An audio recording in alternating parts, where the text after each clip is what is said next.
episode of the Live with Danielle and Teresa podcast show. We are still working on a better name for it, but for now, we're going to roll with it. We're thinking maybe we should roll it into book club. I don't know, because we really like to discuss books. If you're new here, we pick a book, and then we go over a chapter every episode, but we also go on thousands of side tangents and end up bringing up other relevant information that we're going through, our clients are going through. Ultimately, it's always what the collective needs. And so that's how this got started, and that's why we're here. So this week, we are still talking about The Power of Your Subconscious Mind by Dr. Joseph Murphy. This week, we're on chapter 6, which Teresa and I both love because he starts talking about practical techniques. Now, if you've been following us the past several weeks, obviously we've been talking about this book now for 6-7 weeks, and we've gone over aspects of why it's important to control your subconscious mind, why you want to reprogram it, why you want to be careful about what you're thinking and feeding your mind. We've gone into different stories that he shared about people being able to heal themselves, both like way back in history and also, more recent in time. I mean, this book was written, I think, in the 80s, but still like more recently. And then in this chapter, he actually starts talking about different techniques, which I love. And I know Teresa and I have dabbled in many of these. So I'm excited to get into it. Yeah, I feel like it's so redundant at this point. I'm just like, because I listened to the audiobook and I'm just listening. I'm like, if they don't get it by now, to literally There's no impregnate your mind, just infuse it over and over and over and over until the things appear. Like, that's literally what he's saying. And now this is showing you different techniques that you can use to get that job done. Right. And it's talking about celebrating, right? Celebrating the things before we have them, which we've said that every chapter, every episode we keep saying this, right? Yeah. There's visualization, there's affirmations. And here he's talking about the state akin when you're going to sleep. We've talked about this too, right? That time right before you're falling asleep and right when you wake up in the morning, the conscious mind is at its most relaxed state per se. He says it a little bit different in here, but that's pretty much what he's saying. So there's nothing fighting these things, impregnating the subconscious. It's going right in. So, and we have to be cautious, consciously aware of what we're thinking right before bed and right when we wake up. We've said this a million times too. So as I'm listening to this, I'm like, okay, a million times. It's the same thing over and over and over and over. But I have noticed though, and you guys could try this out, like, is very powerful. When I put something in my mind right before I'm falling asleep, I'll get woken up. Say I go to sleep about 10:30, 11. By 2:30, 3 o'clock, I get woken up with the answer to that thing. Or if it was somebody that I wanted to reach out to me, boom. It never fails. Every single time. It's really that powerful. I love that. And you know what? That is a good point, how you're saying to try it, because one of the key points of the summary here, he says, like, just experiment scientifically until you personally prove to yourself that there's always a direct response from the infinite intelligence of your subconscious mind to your conscious thinking. Like, you have to understand that this applies to everyone. It's not just, we're not sitting here saying you have to get to the point where you can control your subconscious. No, literally everything you're thinking. And he says in here too, a mental picture is worth 1,000 words. Your subconscious will bring to pass any picture held in the mind backed by faith. And now, when we're talking about like manifesting, we're talking about holding what you want in faith, but you have to also realize that you're also holding in faith everything else that you believe to be true too. So like, for example, if your finances aren't where you want them to be, and you keep looking at your bank account to basically prove to yourself that you don't have enough, well, you're holding that in faith that you don't have enough and that enough is not there and that you will never have enough, and that you're continuously looking at the present and letting it dictate what happens in the future. And this is one of the reasons why, when Teresa said a minute ago that it's easiest to impregnate your mind first thing when you wake up and last thing before you go to bed. And for a lot of reasons that's true, but one of them is, like, in the middle of the day, you're unless you're totally aware of what's happening and you're like, you understand that you're a deliberate co-creator of your reality and you're not setting intentions and segment intending and everything that you do, which takes practice, you're in this flow of responding to what's happening around you. And so your mind is not as susceptible to new ideas at that point because you're in the middle of responding to everything that's happening. Especially, like, let's be real, if you're a mom of any age children and you're, working or running a business or whatever, a lot of your day revolves around everybody else, right? So that's why it's a better idea to make it part of your routine, that first thing in the morning or last thing at night. Okay. And just, I'm going to throw in a caveat here. I'm actually starting on the 16th, 17th, and 18th. I'm doing a free 3-day challenge for this kind of thing. It's called Focus and Flow, and it's going to help you over 3 days really to take more aligned action and elevate your manifesting power. But this is a lot of what we're going to be talking about. I'm not going to be talking about subconscious reprogramming specifically, but what I'm talking about here, what Teresa and I are talking about today, has to do with that, right? Like making sure that you're taking the time, especially if you're a busy mom or dad, right? Like we know firsthand, I only have one kid, Teresa has a few, and she knows what it's like. A brood, no, but we know what it's like to have to worry about everybody else. And that's why we can also attest to the fact that it's even more important that we are making sure that we are carving out even if you can only spare like 10 minutes to begin with, 15 minutes to begin with, anything is better than nothing, because that's how the ball gets rolling. And something that Teresa and I see time and time again, and I think at one point we're both guilty of saying this, we don't have time to add that in. And I think we talked about this a few weeks ago, like, I don't have time. But the problem is, if you don't have time, you need to do it more than anybody, because that's how you create more time. Because you have to understand that when you say you don't have time to read this book or do this work or segment intent, which is just a fancy way of saying before you do any next task, before you move and shift into, like, from the dishes to tidying the living room to folding the laundry to getting in your car and going to the grocery store, each of those is a segment of your day. So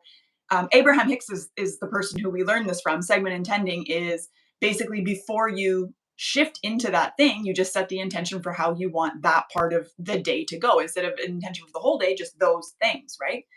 And if you're not taking time to do that, your life ends up controlling you. And then that's when you look back 30 days later, 60 days, 90 days, a year later and go, holy shit, I'm still in the same position I was complaining about a year ago, because you haven't carved out the time. You have to get intentional, because when you start to get intentional, you start to realize that time actually is responding to you, but you've been responding to time. So it feels like there's never enough, but you don't understand yet that you're the creator of your own time. Yeah.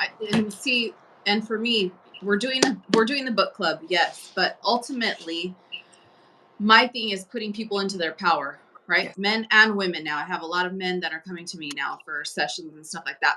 So in this right here, what we're talking about, fully coming into your power, right? Not everybody's going to respond to you to want to do this work, especially in your home. And that's Yeah. okay. But you need to inform them of what you're doing. Okay. Just for the simple fact, like for myself, they already know. You see me sitting in the living room on a certain chair, I'm in my meditation. Don't ask me for anything. Don't bug me. And it's not like I'm not giving them the attention that they need, or I'm, abandoning anybody's emotions or feelings or anything like that. It's, I have this open communication with them. Hey, this is what I'm working on. This is what's happening at this time in the morning, this time in the afternoon, this time in the evening. This is my time for myself. So this is bigger than the book club, right? Because Right. as moms, as wives, you're always putting your husband, or vice versa, children in front of you. But then what happens is, this is why people have a midlife crisis, right? Because where's your fucking identity? You Yeah. haven't had an identity. You've been somebody's wife and somebody's mother, and you're just lost in the mix here. So yes, it's the book club. Yes, we're talking about the power of the mind, but this is also, when you start doing this work and dedicating yourself to it, you're dedicating yourself to yourself as well. You're starting to create healthy boundaries so that you can actually be happy in your relationship, as a wife, as a mom, as a husband, whatever it is, right? Yeah. So it's deeper than this. Yeah. Have everybody in your home on board. They don't have to do the work, but at least, hey, this is my set time. Because there's really no excuses, you guys. I mean, we could sit here, we could say, oh, it's because the kids were this and the kids were that, and my husband this, and my brother, my sister, my mother, whatever. Then you're gonna stay stuck in the same place. 5 years from now, 10 years from now, the same thing's gonna happen, but it's gonna be different, right? Because there was this buildup over years and years and years and years and years. This is how people end up hating their partners. They're blaming them for never having an identity, never being able to do for themselves, but yet that person never spoke up and said, hey, this is what I need. Hey, this is my time. Hey, this is set for me. I'm becoming a better me so that I can show up not only for myself, but everybody around me. Everybody benefits from that, right? Because we feel bad at first when we're doing that. Like, oh, no, I have to give the kids their time of me and husband. But you're not good for anybody if you're not filling your own cup. If you're not fully in your power, you're doing injustice to yourself and to the people around you. Yeah. And it really, this is it's a realization I came to way later than I care to admit, but a lot of this work is actually boundary work. And Right. and the most important boundary that you can set is actually first and foremost the one with yourself, because you're the one that's saying, I want to start meditating, I want to start journaling, I want to whatever. And then you don't do anything about it. And then and because you don't do anything about it with yourself, you're also not communicating. Like for me, I can only speak for me personally, but for me, what it came down to really get going with it all was to first set a boundary and keep a boundary with myself and staying integral to what I said I wanted. And then when I found that I could do that, that I could journal for, a week in a row, that I could get down and meditate regularly, then I had the confidence in myself to be able to communicate that to my husband and say, look, this is what is important to me. And when we don't have the confidence, when we're not doing the boundary work, we expect, and we don't even, and for me, like I wouldn't even have said anything because I thought I'm going to get shut down. But that's not even fair. You're not even giving your partner the opportunity to show up for you the way that you need them to, because you're not comfortable communicating. And that's something that I am working on and have worked on for a long time, is my ability to communicate what I need with anybody.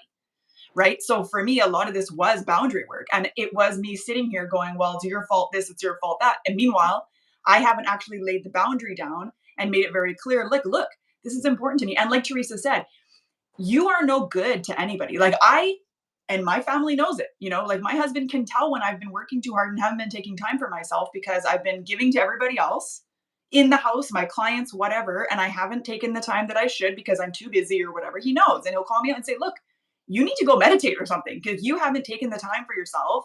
And, and he'll say, quite frankly, he's like, and you're taking it out on us, and that's not fair. Right. And I So am. then say next, you end up taking it out on them. Yes. Because these are the things that you want to do that make your soul feel good, but yet Right. you've never talked to your partner about, hey, I need this for me. This is what makes me thrive. This is what's fulfilling my soul, right? So we're stepping into our power. Gosh, I mean, I feel again like this stuff is redundant over and over and over and over and over and over. But this is what this is about. Yeah. Right? It's going to allow him to also tell you when he has needs. It's Exactly. going to make you're going to hold that container for both of you. I mean, how much more beautiful is your relationship going to be? It's going to be able to thrive in that environment for each person to be able to say, hey, this is what I need. This is what makes me feel good. Okay, cool. It's not that I'm cutting you off. It's not that I don't care about your needs. You're both doing an equal give and take for each other.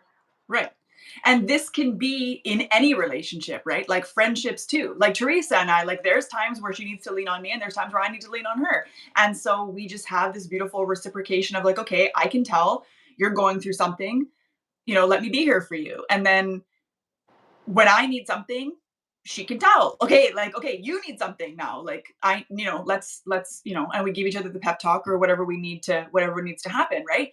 But only because we can communicate and say, this is what's happening, right? And also, there is a level of being honest with yourself. Like a lot of what this book talks about too is, yes, you want to put in what you want in your subconscious, but you have to also be honest with yourself and say, where are you still looking at what isn't working and committing that to mind too, right? Like you just said about holding the faith.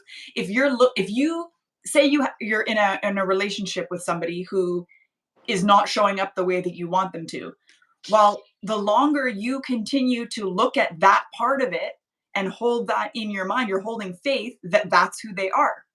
right? So that's what you're going to have more. And I also feel like I'm repeating myself too from week after week, but this is important stuff. Like, this is why we do only one chapter a week and not just the whole book in one conversation, because it's the repetition from us that you need to hear too, right? And maybe not everybody's going to hear the same episodes either, but you need to understand that, like, we are not making this stuff up. This guy's been talking about this for years. He obviously practiced it a lot longer than that. He's got, excerpts from the Bible in here, even talking about how this is true. And so we have to be so honest with ourselves about what we want, where we're currently at, and what the gaps are, right? Because if you don't like, I say to my clients and my everybody all the time, awareness is half the battle. If you don't have the awareness to catch yourself in trains of thought that are not going to get you where you want to go, then you're not going to get where you want to go. Right. And it talks about it in here too, just about being sick. You're not even really sick. Your thoughts are not they're not in alignment with health. That's really it. Okay, I gotta share this with you. You're gonna die when you hear this. Okay, so my parents were over here last weekend. We were my son just started grade 3, so we did a little, like, yay, grade 3 get together with the grandparents. And my dad was over here, and I didn't have the conversation with him, otherwise I would have probably ripped him a new one. But anyways, talking to my mother-in-law about how his knees are hurting. My knees are hurting, my knees are aching, my this, my that. I can't do stairs, my knees hurt, my knees hurt, my knees hurt. And she said, well, why don't you go and get, like, checked out? And he's like, I've been to multiple doctors. They keep saying nothing's wrong. And yet he's still sitting here saying, my knees hurt, my knees hurt, my knees hurt. And I'm like, obviously the next time he talks about it with me, I'm going to give him a piece of what's up, but, and I even said to my parents-in-law, who are not, like, into this kind of stuff, but they're, like, open to having the conversation at least. I was like, well, he's convinced himself that his knees are bothering him, and he's committed to his knees bothering him. And because now he's 65 and he's close to retirement, and he's always been talking about retirement and working to retire, and now he's saying he only wants to live to 75 and all of this, like, he's talking himself into deteriorating before he's ready to deteriorate. And it's like, it's making me so frustrated, because it's like, with everything that I say to you, like, why are you not listening to me? Like, this is my dad, right? It's really frustrating. I don't know if you find yourself doing this, but I do, right? There's people who are the same age that we interact with. One looks hella young, and the other one looks like they're just, like you're saying, deteriorating like crazy. Yeah. Instantly in my mind is like, oh my gosh, all they keep doing is claiming that they're old, claiming that everything is hurting, right? Because that's what we hear. Oh, when you get to this age, all your joints are going to start hurting. Oh, when you get to this age, you're going to have a head full of gray hair. Therefore, and this chapter even talks about it again. It talks about in every other chapter, we cannot receive anything that we don't believe. Right. So if things are appearing in your reality because there's some kind of belief around this thing that you've had, and it has to appear, right? So this is where you guys, if you haven't already been doing exercises, you need to start doing the exercises now. Yeah. Reevaluate every area of your life. Do some brain dump exercises. Wherever your life is not working out, or it doesn't look like what you want it to look like, brain dump. What are my beliefs around this area? And you're going to see how you have been creating it this whole time, literally. And then you're going to start, like, automatic writing, right? First, it's a little bit tough. Like, okay, you're just sitting there. Fuck, you want me to write these things? Like, ugh. And then all of a sudden you're 3, 4, 5 pages in, like, oh my gosh, I just want to keep writing now. This is so amazing. Yeah. Yeah. One practice that I do that helps a little bit, because I think the first time I tried to do that, I felt like I didn't want to admit all of the things that I obviously was thinking that were, because you have to then take responsibility for all the things that you've created. So what I did instead was I changed the question around, and I started writing, what must I believe to be true for, this area or my entire life in general to look the way that it does? Like, what must I believe to be true about relationships for my marriage to look the way that it does? Good and bad, right? This is not about being judgmental of what's coming up. This is just like, if my thoughts create my reality, which they do, and my reality looks this way, what must be the beliefs that created what I'm looking at, right? It allows you to kind of remove yourself from it a little bit and just go, okay, well, I'm not claiming any of these as mine. I'm just looking at it going objectively going, okay, well, if I don't have enough money, obviously I must believe that money is hard to hold on to, or that I'm not worthy of having it, or that it's my bills exceed my income or something. Do you know what I mean? Like if my relationship isn't what I want, I must believe that marriage is hard, or, husbands weigh you down, or like whatever it is, right? You have to look at it objectively and go, what must the beliefs be that I'm holding? Because if I wasn't holding these beliefs, my reality would not look like this, right? Exactly. Let's talk about these techniques here. So we talked about talk about mental movie, right? The Yes. visualization, holding the things in your mind as if they're true and if they're already here, you guys. That's one way of doing it. You have the affirmations, yes, but take it a step further. When you're doing affirmations, don't just say, "Oh, I am beautiful. Oh, I am amazing."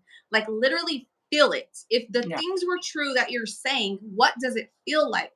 Because the key is an elevated emotion. The elevated emotion is what shifts you timelines. The elevated emotion is what changes your energetic state, which also shifts you timelines.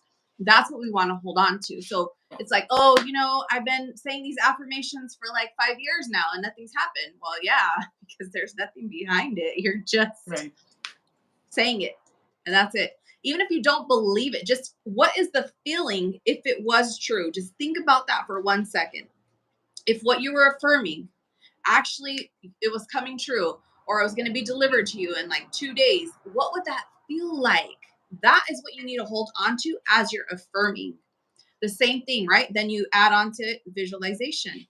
You doing your affirmations, and after that, you're in your mind seeing yourself as having things. Again, what does it feel like? Dr. Joe Dispenza always says that, right? The key is in the feeling, Yeah. the feeling of the things. I feel like that's what shifted things for me too, right? Because I'll listen to rampages where it's like affirmations on repeat, going and going and going. And it's kind of like, oh yeah, this is cool. But once I actually like felt it, and I thought about shit, what would it be if these things actually showed up tomorrow, what would it feel like? I feel like it's made my manifestations really become so powerful, and I'm always repeating anyways that they come in at lightning speed, and it's literally happening like this. I mean, it's insane, the feeling, right? The feeling of the having the things, visualizing it in your mind as if it's already true. And then this chapter also speaks about giving thanks. Give thanks for the things as if they're already here. Gratitude is an instant shift in your vibration. Gratitude takes you into that feeling state Yeah. that shifts your reality. The more you're able to feel this feel good feeling, right? It's creating a new energetic state for you. And the higher the state that you're shifting, the easier things become, the more things flow. And we've said this before in other episodes. It's like you feel like you're in your era of blessings. Right. Life Right. just gets so beautiful. It's grace and ease with everything. You don't have to force anything at that point. Yeah. And the night, like with the gratitude too, like I know some people argue, they're like, well, I feel weird being grateful for something that hasn't showed up. And it's like, but if you really grasped the concept that when you ask for something, like the minute you put out a desire for something, it does start to manifest like that second. It might not show up immediately, right? But it starts, the wheels start moving in that direction. The universe starts moving things around and orchestrating things to bring it to you. So there's no reason for you not to give thanks for it because it's coming to you. Like it's you've placed the order with Amazon. It's just going to show up. Maybe it's coming from New York, maybe it's coming from California, maybe it's coming from Alaska, but it's coming. Right? It might take a little bit longer. And the only like not the only reason. There's obviously depending on what it is and who you are and what your circumstances are and what your belief system is, there's all kinds of reasons why it could be slow or fast or whatever. But one of the main things I see people throwing themselves off the path is because it didn't come like the next day, they start to doubt that it's coming and then they change what they're manifesting. Like with I'm Mm-hmm. going to go back, I'm going to use money just because it's an easy example in this case. I really don't like to use money, but it's a relatable one.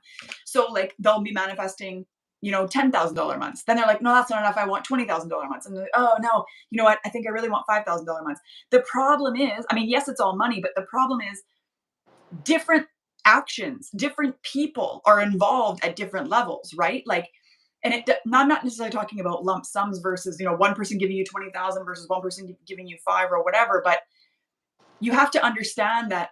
Actually, you know what? I'll say it like this. Dolores Cannon has this really beautiful explanation for how it works.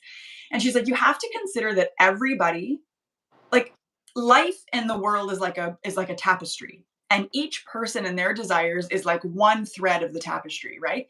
And depending on where those threads intersect, that's the manifestation, right? Because, like, let's say you're manifesting a specific house.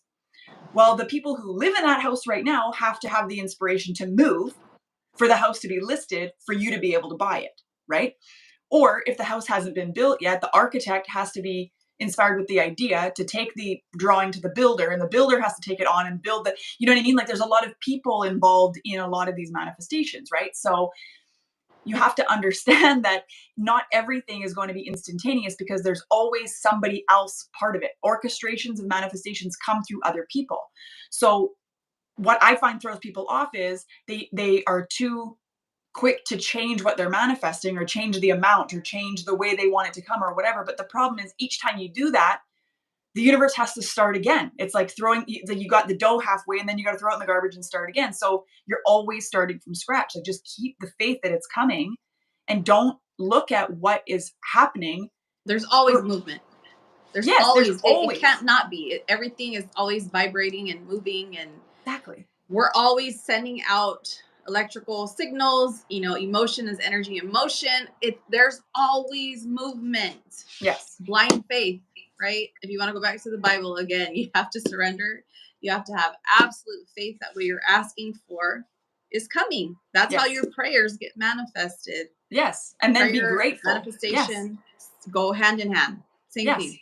And then, so you, in your prayers, you're not only asking, you're also thanking, right? Like, gratitude, like Teresa said, it's like the holy grail of all vibrations. And if you can't be grateful for what's coming, what do people say at the end of their prayer? Thank you, Father. Thank you. Yes. Thank you for delivering what I'm praying for, right? Not even realizing it. Like, that's what we're doing. And that's what it says, to give thanks when you're praying, right? At the end. Yes. Yes. And if you can't get your head around being thankful for what's coming, at least be grateful for what you have, because that energy attracts more too, right? Because the other flip side of this is people they don't take into consideration all of the amazing things that are already in their life, and they're only manifesting more, but they're manifesting more from the perspective of what I have is not enough. Who I am is not enough. It's not good enough until I have X, Y, Z. I'm not good enough until I've accomplished this. I won't be happy until I have that. And the problem is, that energy is not good. That is not the energy that is going to attract more, because that's the energy of scarcity, of not enoughness, right? And that's not the same vibration. Everything that you want, everything that I want, everything that Teresa wants, everything that anybody wants is a higher vibration than we're operating now. Otherwise, we would already have it, right? Because you attract to you what you're a vibrational match for. So if what you want is a higher vibration than you are now, and you're operating from this, what I have right now is not good enough, you're never going to be on the same frequency as the things that you're asking for. Therefore, you will never have them. Therefore, if you continue to look at what you have and think, this is not enough, I want it to be better, I want it to be more, I want to have this instead, I'm comparing myself to this person and thinking, well, they have it better than I do, then you're always going to be living in that state. Like, that is not where you want to be at all. Right. And gratitude, if you, again, we talked about this before too, is that levels of consciousness chart by Dr. David Hawkins. Gratitude is higher up on the chart. So as soon as you go into that state, you're instantly raising your vibration.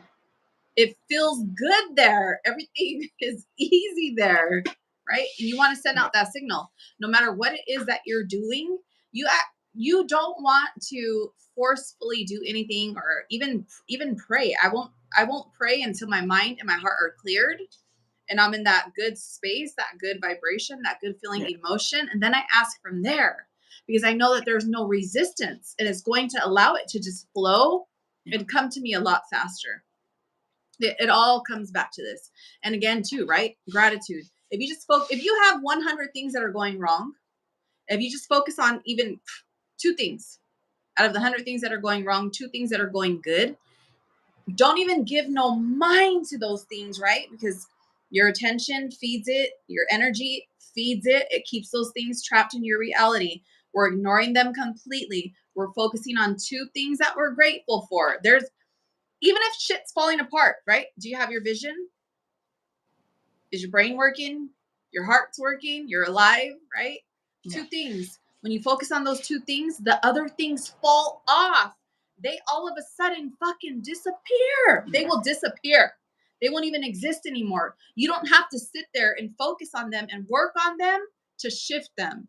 All you have to do is go into a state of gratitude with 2 things that you're grateful for, and it's going to shift your whole reality.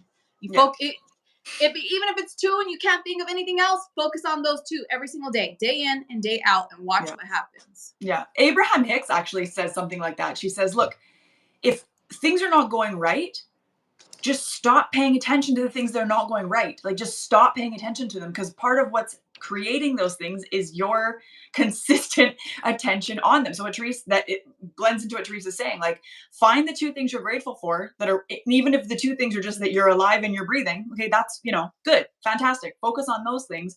But you will find as soon as you stop, because this is the problem. People, especially people who have, anxiety disorders, anxiety at all, like, I've been there, which is why I know what it's like, is you fixate on what's not working and you're always living in this like worst case scenario. But the problem is fixating on it doesn't fix it anyway, right? So just stop paying attention to it. And even Bob Proctor will say things like, well, used to say things like, he's like, don't worry, even if you have, bills overdue and creditors calling, he's like, what? It doesn't matter, because it'll all get sorted out. Just stop paying attention to it and stop getting worked up about it, right? Because that's when you pay attention to it and then you get that stress response. Well, now that's a vibrational reaction to what's happening, right? And so that is a low vibration. Stress, anger, shame, fear, all of that, those are very low vibration frequencies. You cannot manifest from those places except more of those things. And you don't want anything more of good, those at least. No, yeah, exactly. Nothing you want is going to come from those spaces. Right. It's just the things that you don't want on repeat. Because again, right, the subconscious is a machine. Its only job is to deliver the commands that we're feeding it. The apps, like I say, right? It's the computer. It's the apps that we're downloading, which is our dominant thought patterns. Whatever we're thinking, whatever we're feeling over and over and over and over, it has to deliver more of these things. It's not like, it doesn't say, oh, hey, that's bad, I'm not going to give it to you. No, it doesn't. And I think that's the hardest thing, honestly. Like, let's not even, deny it here. That's the hardest thing, when you feel like everything is falling apart around you, crumbling. But you guys, you have to counteract it with the knowing that if you just focus on the things that you want to bring in, all those things, they're gonna fall away. It is a guarantee by the universe. It is a guarantee for your desires to be delivered. It is a guarantee for your dominant thoughts to be delivered. It's a guarantee for your beliefs to be delivered. So in that moment, I'm not saying don't cry or whatever. Yeah, we don't want to have trapped emotions in our body, because then that breaks everything down, right? We start getting sickness and disease and all this stuff. So cry it out, let it go. Give yourself an hour. Cry that shit out. Yell, scream, do what you gotta do. But after that, shift. Nervous system regulation. That is going to help you so much getting out of that state. Before I used to call people like, oh my gosh, this is what's going on. It really didn't do shit, because I hung up and I was still like in that feeling by myself, right? Yeah. Now when I do the tapping, I could instantly feel it like releasing from my body, do the breath work, calming myself down, coming back to center, saying, okay, how bad do you want this new life that you're creating? You know damn well, if you keep losing control of your nervous system, you don't get your emotions under control, you're going to manifest more situations that are going to make you feel out of control. Yeah. Yeah. Well, and also, remember, like, and he says in here, and you were saying near the beginning, to ask your subconscious, right? Especially before bed. A lot of the time, like even me, I find just the other day, I started to get worked up about something. And then I was like, okay, hang on a minute. Just do follow the actions, do the things. Like it's okay. Like we're leaning in. This is the direction it's going in. Just keep doing that. You know that it has to work out because that's what you've decided. So just keep following through. Like don't sit here and be victim to the situation. Just do what you know is going to work, right? Stop looking at the 3D and look at what is happening because that's not proof of anything except for who you used to be and what you used to think.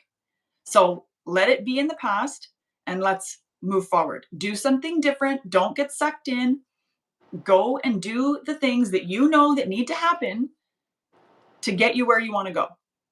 I Right? think this one is good. It says a mental picture is worth 1,000 words. Your subconscious will bring to pass any picture held in the mind backed by faith. So you guys let this sink in really quick, right? Somebody does something to you, you hold on to it. You let it replay in your mind over and over and over. Oh, you piece of shit, you asshole, you this. You have faith in that thing was bad, that thing hurt you, that person is X, Y, and Z. But for as long as you hold the mental picture of the things, it's going to continue to be true. I hope this is making sense. I hope this is making sense right here. Yeah, 100%. So this is why we have to. You got to soothe your own self. Literally, this is what this is about. Self-soothing. Yeah. Soothe your shit. Change the mental picture unless you want that thing to keep showing up on repeat over and over and over. I know the person hurt you. I know it felt terrible. But for as long as you keep holding it in here and you keep affirming that it was what it was and they are Yeah. what they are, it can't leave your reality. It can't. You have to replace it with a mental picture of the things that you want to bring in. Yeah. If you don't know what that is, again, get a pen and a paper. This is why we're doing this. Start figuring it out. If you don't have a mental picture to change when you're going through a situation that's not suiting you, that you don't want to keep alive in your reality, then you really need to take some time and sit down and figure that out because you have to counteract this. This is an everyday 24/7, all day long until you create a new state, until you shift into a new timeline where you already have the things that you want. Yeah. And then even on that new timeline, it's going to be more challenges, going to be more things to counteract where you're trying to get to the next level. Yeah, because we're always expanding, we're always growing, we're always moving, right? Always. So it's never going to stop. So the sooner you can learn to self-soothe, the better, because then no matter what happens, you can move forward with it, right? Teresa sent me a clip from an Abraham Hicks what is that, seminar or whatever, conference yesterday, and there was this girl, and she kept going in circles about how she had OCD, and she kept like justifying what her problem was, and then Abraham Hicks said, well, look, as long as you're sitting here first justifying why these are your problems, and not she's like, just stop focusing on that, just go to what you want. And then she goes, well, I don't think I know what I want. She's like, well, that's a problem too, like you have to know. That's the answer that I get with everybody that Yes. I work with everybody that I work with. I'm like, okay, well, that's step one. Yes. Figure out what the hell you want. What does You your have to. happiness look like? How much money do you want to be making a month, a year? How do you want your partner to receive you? How do you want your partner to talk to you, or whoever you're bringing in? What do they look like? What do they talk like? What do they act like? What do they walk like? Do they have a Yeah. sense of humor? Are they dry as hell? Like, how do you want them to be? Yeah. So that you can Yes. place your order. And the Yes. order is going to be in here, right? You Yes. have the And if desire, it's on the paper, it gets moving, and then it's in here over and over and over and over and over. You're feeding it into the subconscious over and over and over and over. Yes. Until all of your, contradicting beliefs or whatever you had before is completely gone, dead, because it will fall away. Yes. As soon as we start cutting off the blood flow, it starts dying just like any other part of our body. Yes. And Exactly. the things start to appear. We are living proof of this. Yes. I could Yes. never even imagined being where I am right now, right here, in this space. I wrote it down on paper, but I was like, yeah, it only happens to other people. It's not going to happen to me. Yeah. but it does happen to anybody. And the thing is, sometimes for me, I don't know. And I was affirming this over and over and over. That therefore, Yes. that's why I wasn't showing up, guys. Sorry, go ahead. Right. No, that's okay. What I was going to say was, for some people, the specifics, like, yes, you want to list out all of the things. What do you want to be making? Where do you want to live? All that. But for some people, especially those who are getting started, that can even be a bit of a stretch. So I always say, and this might be because I don't know that much about human design, but what I do know is I'm a manifester. I do know that I'm a non-specific manifester. There's specific and non-specific. So for me, I'm non-specific. So for me, what works way better, and what I always tell my clients, and it works for them too, is to, at the very minimum, focus on how you want to feel. Because no matter what you want, or who you want, or where you want to be, or how much money you want to be making, or any of that, it comes down to, you think you'll feel better when you have it. So what is the better? What does it feel like? Right? Like, so for me, I basically can boil it all down to, I want to feel peaceful and free to do whatever the fuck that I want with anybody. So this includes where I live, right? So that was one of the reasons why living in Nicaragua was not ideal for me, because you can't just do whatever you want, because A, the government won't let you. B, there's all kinds of rules about crossing the border. Where we lived, I don't drive stick, so I couldn't drive the car. And then if you do drive the car, there's cops always trying to get bribed and things like this. So it didn't give me the freedom. You'd think going to paradise, that would be great, but it's, quite honestly, no, it's not. So I didn't have the freedom that I need, right? Which also then didn't give me the peace that I need, because freedom gives me peace. Like, I need to be free to do what I want. And that includes the people in my life. I cannot be, yes, I'm married and have a child, but I can't be tied down to the point where, like, I don't feel safe to say, and this has never happened to me, I'm just saying, I can't be with somebody who won't let me just say, like, I need to go for a walk, or I need to read my book, or I'm going to go sit in the sunshine, or I'm going to this, or I'm going to that. Like, I need to be free to do what I need to do. Right. And so everything that I want boils down to, is it helping me create more peace and freedom or less? Right. And this is something like, here's a practical example. I got my business started following a woman who was very knowledgeable, but very much stuck in, like, hustle mode. And so she taught us a method called the live launch method, right? Where you have to be actively in your business constantly to be attracting new clients.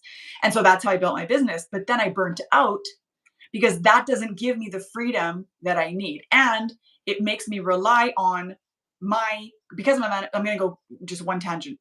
Manifestors have very sporadic energy. Like, we have spurts of, like, intense energy. There's a joke that we're either at 200% or 20%. There's, like, no in between, right? So I either have tons of energy and creativity, or I need to be like a slug on the couch.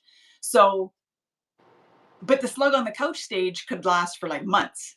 So if I'm relying my business fully on being active and creative in my business, and I don't have the energy to do that, I can't force it. That's out of alignment for me, right?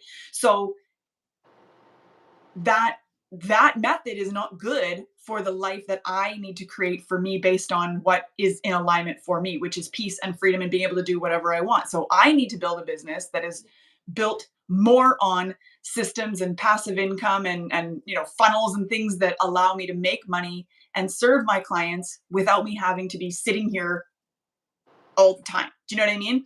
So Right. and that's a practical example, but because the whole point is you want time and financial freedom. Well, exactly. And so most if people you're want that. tied to something 24/7, or you're in a box, how are you having any kind of freedom? Well, You're not. exactly. So this is what I say to people, like, get clear on what it is that you want, but if you're not sure on what that is, at least how do you want to feel, right? Because if you know how you want to feel, which I think for most people who are attracted to me, it also is peace and freedom and, like, autonomy and things like that, right? So I can help you do that. But so then you're always just weighing your decisions against that. Is this creating more freedom or less? Is this helping me or not? Right? And then you can start to narrow down the specifics. Like, okay, well, how much money do you want to make? Okay, well, if I want peace and freedom, how much money I make is not as important as how I make my money, right? Like, yes, I want enough to be able to cover all of my bills, but I also don't want to be stuck somewhere where I have to work like 70 hours a week somewhere out of the house. Like, I don't, you know what I mean? So if you're not sure on what the specifics are, at least get clear on what the feeling is, because that is going to create more momentum anyway. And the beautiful thing about focusing on the feeling of what you want is, and I've said this before, but it's not like there's some like untapped level of good emotions that like unlock when you reach a certain level of success or a certain level of happiness or something, right?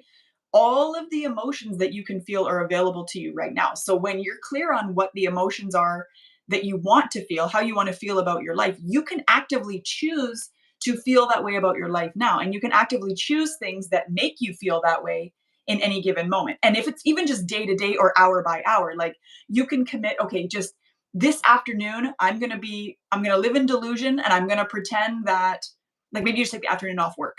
But I'm going to pretend for the afternoon that I live free as a bird and everything is going my way. And I'm going to soak up every second of it and pretend that this is my whole life is just this afternoon. Right. And so you can tap into those feelings and emotions right then. And then you can trick your subconscious into thinking that that's your reality all the time, because now you have a visualization or a memory to thrive off of too. Right. So that's why I like to focus on feeling, because you can tap into that anytime. It's not like your reality has to shift for you to feel an immense amount of joy. That's a choice. Definitely, right? definitely. It says right here, to affirm is to state that it is so. And as you maintain this attitude of mind as true, regardless of all evidence to the contrary, you will receive an answer to your prayer, right? This is totally talking about ignoring 3D. Yeah. Ignoring everything that shows up in front of you that is opposing to what you're bringing in, right? You get all this proof is thrown at you of the exact opposite of what you're trying to manifest, right? But it says, for as long as you keep holding this thing as true in your mind, no matter what is thrown at you, no matter what is shown up that is contrary to what you're bringing in, where you're trying to tell your subconscious mind, as long as you hold it as true, it has to become true. Yeah. It has to. Yeah. It has to show up. Like it doesn't matter. It doesn't matter if it's not really true in front of you. Yeah. No. It's not true to anybody else. It's not really a true thing, period, in general. For as long as you believe it's true and you tell your subconscious that it is true, therefore it is true in your reality and it will fucking show up. Yes. And I literally will look at my reality and it'll show me something and I'll go, nope. Nope. Yep. Nope. That's not, nope. I actually said, not happening. Not happening. Not happening. Doesn't exist in my reality. That person loves the shit out of me and they show up for me. Everybody values me. Everybody supports me. Yeah. I kept doing that over and over and over. And now the 100% truth, that is what exists in my reality now. Yes. But the road to get there, I had everything thrown at me that was saying, nope, that's not true.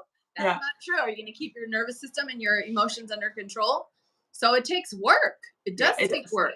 It does. Because you have to be like, nope, not today. Not today, motherfucker. It's not happening. Not going to take me out of alignment. That is not true in my reality. Yeah. And the longer that you cut off the blood flow, the attention, the energy to it, it will fall away. It has to. And what you hold here has to appear. Has to. Yeah. It is long. Yeah, I want to make sure everybody understands, like, we're not sitting here saying that we've been able to do it this whole time, that it's been easy. We're just saying that we've been around a long enough time and been doing this a long enough time to know that this is the answer. Like anybody else who's talking about manifesting from literally any other angle, no. Like subconscious reprogramming, nervous system regulation, that is where it's at. Boundaries, like self-care, self-concept, like you need to care so much about how you see yourself and what you accept into your reality. And that is it. Because I think there's way too many people talking about manifestation from like calling in certain things. And I'm not like, yes, obviously we want to call in certain things, but the angle I think that everybody understands by now that Teresa and I are going at it from is elevate your being so that you just magnetically attract good things to you. It's not so much about manifesting specific things. It's about yes, it is, but it's more about becoming the version of you that just is magnetic to all of the good things. Like by raising, like we were talking about a minute ago, when you're operating from a higher point on the level of the map of consciousness, you become a match to all of the good things up there. And what, like high vibration things are, like money is a high vibration thing. Happy relationships, high vibration thing. Luxury things, high vibration thing. Nice houses, high vibration thing. The beach, high vibe place, right? The nature, high vibe place. Anything that you like to eat better, right? To be able to afford better groceries and stuff like that. Like high vibe food, that's a high frequency thing. Like you're elevating your entire existence, not just calling in material things and people and whatever else. It's about elevating your whole experience. Yeah. It's all about the elevated emotion. And people ask, like, how do I know things are shifting?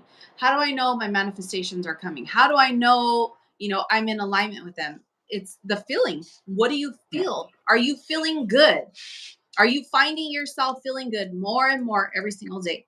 That is what they call the mark of change. Mm-hmm. That is your indicator right there. If you're still feeling like shit every day, you're not there yet. You're definitely 100% not in alignment. If you're feeling good from moment to moment all day, you're finding yourself feeling happy, just joyful for no reason. You're in this knowing. That's the mark of change. That is how you know that you're starting to shift.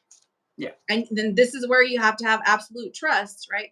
The knowing, the giving thanks, visualizing, it's already happening behind the scenes. I can't see what's happening behind the scenes, but I know because I'm feeling better every day, shit is shifting and my manifestations are unfolding. Yes. Amen. Absolutely. Absolutely. Yeah.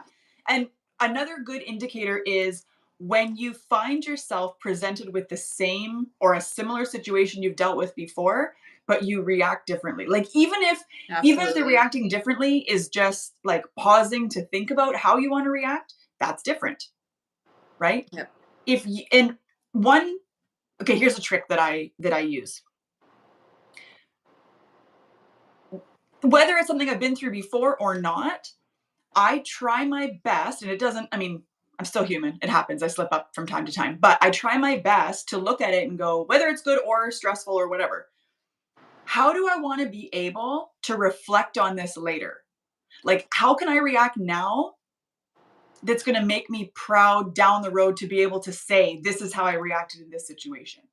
Does that make sense? Mm-hmm. Right? Like you want to look, you almost want to go, you kind of instantaneously like go into the future and go, how do I want to be able to tell this story? Right? Because obviously we want to be proud of ourselves. We want to feel good about the decisions we make. Right? You have to live in that version of yourself that has all the things already. That's just the bottom line. Yeah. Every moment from here forward, you're living as yourself that has all the things. They already exist. It's delusional. You're using your imagination because your imagination is actually the machine that creates. Imagine it, play in it. Yes. And then how did it feel as a kid when you're using your imagination? You felt free.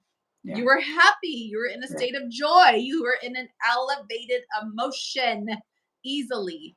That's what this journey is about. It's not supposed to be constant struggle. It's supposed to be ease. It's supposed to be flow. And this is how we get there with that elevated emotion. Just become playful again. Yeah. I mean, think about this. What would your favorite version of yourself be? Not even the best version, just like your favorite version, right? Like for me, part of my favorite version is when my husband comes to be like playful and tries to tickle me, I let him, you know what I mean? And we like have fun with it instead of me going like, fuck off, I'm busy or whatever, right? Like, no, like take the 5 seconds and be playful. Like my son said, I asked my son the other day, I said, we were talking about like he's only 8.5, but like I was asking him about his like early childhood. I was like, if somebody came to you and asked you like, what's your favorite part of early childhood? And he was like, I can't tell you, you won't like it. And I was like, what do you mean? And he's like, okay, it's when I tickle you and you squeal really loud. I was like, okay. So especially now that I know that, like today I was making dinner and he came up behind me to tickle me. So I make a point to squeal. Do you know what I mean? Like he loves it. It makes him so happy. But then that puts me, I'm in a playful state too. You know what I mean? Like it's Hello, Iris. hi. It's just better, right? And then that's a higher vibe thing. So think about that. Like who is your favorite version of yourself? What is she? Like I said, not even best. That's I think sometimes when we think about our best version of ourselves, it's a little bit too much pressure to be like perfect. Do you know what I mean? Because then if you're going for perfection, anything that's not that is not enough. And we don't want to, that's not the vibe that we're trying to conjure up here, right? So when we're focusing on our favorite version, you can be that anytime, right? Your favorite version, she lays down boundaries and she doesn't feel bad about it. But she's also not a cow about it either, right? She is making better choices probably with what she's eating, right? She's making better choices with what she's watching. She's taking her self-care. She's having fun with her spouse or her kid or her whatever. She's taking breaks from work. She's, playing hooky all together, right? Maybe she's going to a matinee movie. Like who is your favorite version of yourself? Because you can tap into her anytime, right? And you want to be living in the end of that, making decisions from that. Like what would my favorite version of myself if I was already her? How would I react to the situation? What's the decision I would make here? And that's how you move into that, by continuously pretending that you are already that. Yep. Tricking the subconscious to believe that it's already here, and then it has to give you more of that. Literally. Yeah. It's literally a mind game with yourself. Right? So that's probably a good place to leave it for today. So as always, we're doing one chapter a week. So next week we'll do chapter 7, which is the tendency of the subconscious is life word. So I'm excited about that. The chapters are always good. This book is just amazing. If you're not taking the time to read this book, I don't know what you're doing, because there are audiobook versions you can get for free. You can get it from your library. You can get it on Amazon. Like this is one of those books that I need to own. I cannot just borrow from the library. I need to own it because I'm marking it up. I am folding pages. I'm highlighting. I am writing in it. Like this is one of those books you have to own, and you can use it as a Bible of sorts. So thank you so much for spending time with us, whether you're watching live or on the replay. We so appreciate your time. We know that you could spend your time doing God knows what else, but you choose to spend it with us. So we really appreciate that. Thank you very much. And we will see you back here next Thursday, same time, same place, 7 p.m. Pacific Standard Time. And have a good night. We'll see you then. Thank you.